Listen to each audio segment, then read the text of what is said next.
As we mark Women's Day, let's turn our focus now to women in tech. There are still more calls for women to get involved in these particular spaces. So how do then they overcome gender barriers in the sector, and why consistent support is a key factor in this particular regard? Let's tell you more about this as we speak to Lebo Mosola-Mnjama, who is a Dariel software internal recruiter. Thank you so much, Lebo, for your time this afternoon, and happy Women's Day to you.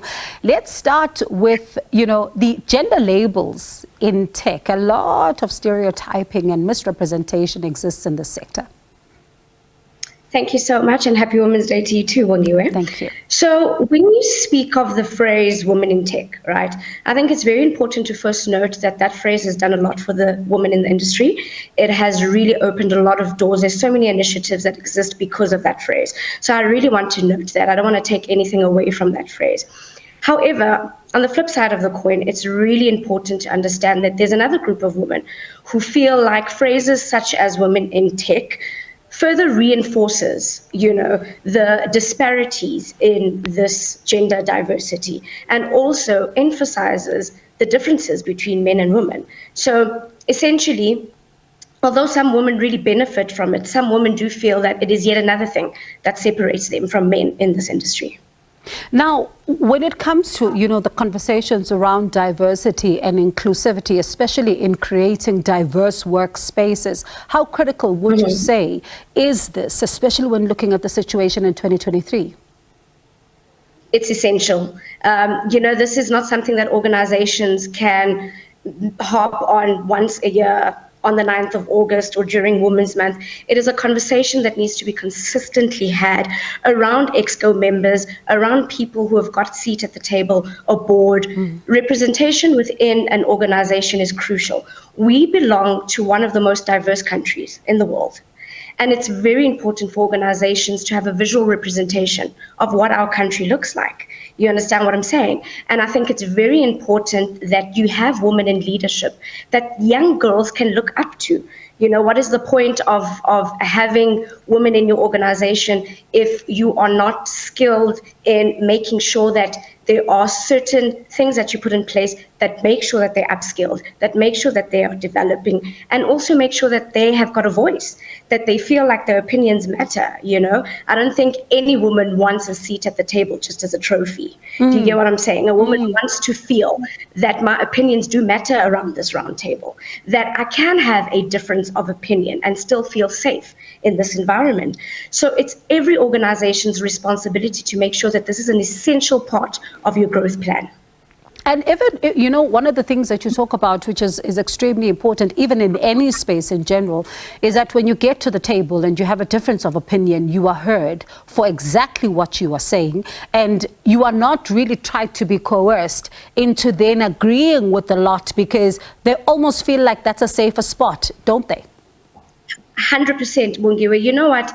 Giving a woman an opportunity is all this conversation is about. Women are in no way saying that they want opportunities handed to them. Believe me, give a woman an opportunity to prove herself. Give a woman an opportunity to use her hands, to use her mind, to use her brains with the skills that she has developed.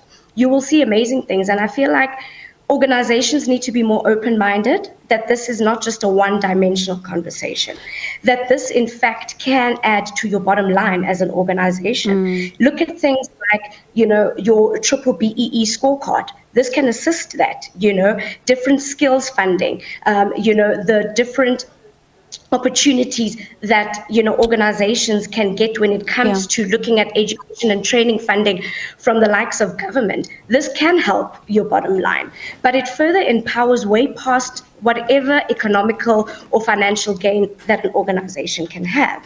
And very briefly, Lebo, what you're describing is something so critical, and one even thinks as far back as going back to schools and making sure that young girls who are choosing STEM subjects are supported in opportunities, in all the other, opportunities that would be granted or even availed to their male counterparts. Yes. 100%. And also, a girl child doesn't want to feel like they are forced to do a certain subject. What I would like to see in the industry is a natural interest growing within our girl children. to look at other women within this industry, trailblazers, and see that I too can do it. You know, a girl from the township who's got no experience, who actually has got such a tunnel vision of how the world looks like. Those are the girls that we need to target and show them that this is possible, you know, but by gaining a general authentic interest in this industry, by showing them that this is exciting. You know, the generation of today is obsessed with cell phones and, you know, television and gaming. You know, it's the kind of conversations to have with the girl child to say, do you know what? You can build your own application. You can build your own game. You can build the software in which the game is played.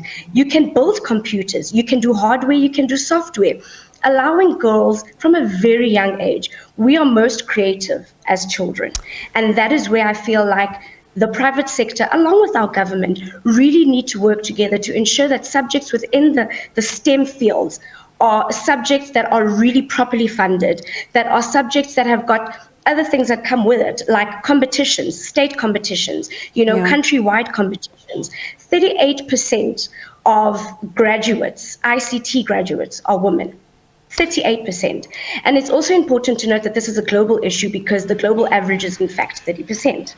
So you see that that's where it starts. The buck starts with education, focusing on making sure that the STEM subjects are not something that you present as something that only boys can do or only boys would be interested in. You understand what I'm saying? And definitely do. And, you know, as you say, dream as big as you can, as far as you can, and be allowed to. Let me thank you for your time. And I hope that we continue to have this conversation because it's such an important one. We haven't even begun to scratch the surface.